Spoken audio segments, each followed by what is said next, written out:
Yeah, they kind of delve into that with the documentary. There's like a point where the narrative and the way it's being presented kind of like breaks or something.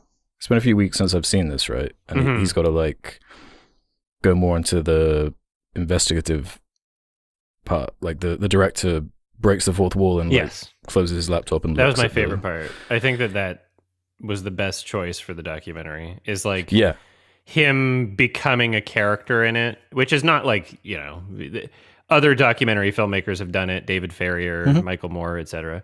But I feel like his inclusion really gave it a much more relatable and kind of like empathetic lens to view the film from, because he's like literally just making like, I don't want to make something that's just like depressing. Like everything he says is just the saddest shit I've ever heard. Like I love that. That made it a bit funny, and it makes the documentary pretty self-aware too. Yeah, and gives it a focus after that halfway point where it's just dumping the most dramatic things that have happened with it, you know, the gun incident, the crypto stuff, the hookers, yada yada yada.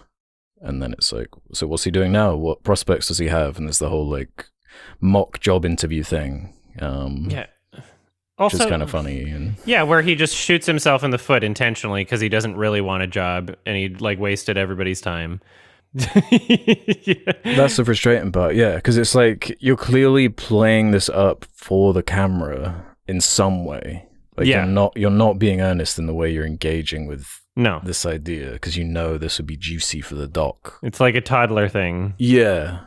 So it's more like, what is the motivation? Is it just like craves the attention, or needs money, or both? Or I think it's just like a mix of all of it. Yeah. I mean, human beings, the way that our brains work is the patterns of both emotions and behavior in response to things in our lives.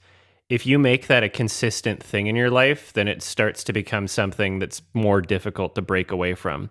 Yeah. Something that can at first be a conscious choice can wind up becoming essentially a reflex as your life continues on if you're doing the same thing over and over. Yeah. And it seems like, you know, I'm trying to psychoanalyze a guy through a fucking YouTube documentary, but, you know, it seems like Boogie's just the type of person who saw that as some sort of solution, maybe consciously, maybe subconsciously. Yeah. And now it's just what he knows how to do. And so he just does it. And he just, you know, I've met a bunch of people before where, you know, you try to help them out of a situation and they'll do everything in their power not to be helped. And they just want to be miserable and complain about it. And they don't actually want to succeed, and they don't actually want to fix their life.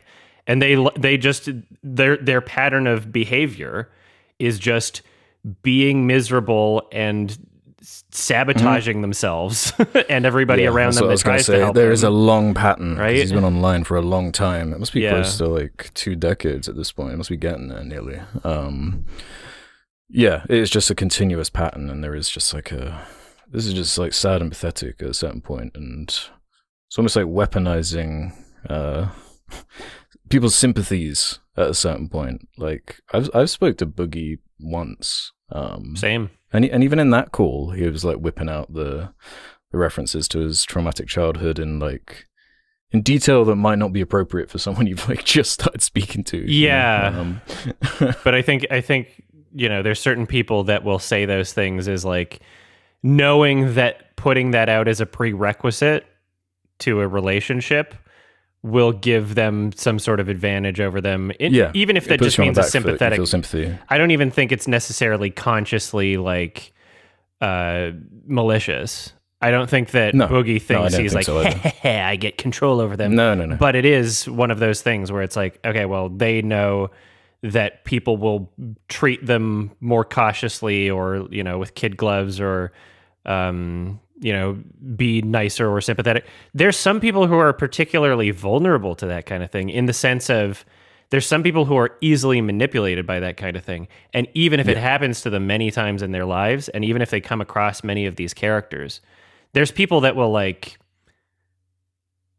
go out of their way to like take advantage of that type of person and kind of seek that person out. And it's been a very long journey for me trying to like not fall into those patterns, because I have been very susceptible to that kind of thing, which is also why this kind of pisses me off in like a personal way. You know, there's people that will literally, if they find out that you're a person that has been abused by other people or manipulated by other people, they will use that information to try and manipulate you and be like, oh, I'm sorry that you like, and like, and it just reminds me too much of that type of person. So I don't know exactly. I think I'm being pretty charitable when I say that he's not doing it consciously, but I would rather, you know, assume ignorance over malice. You'd for hope most people. so. Yeah, exactly. Yeah. Yeah. Anyway, to talk about the production of this documentary,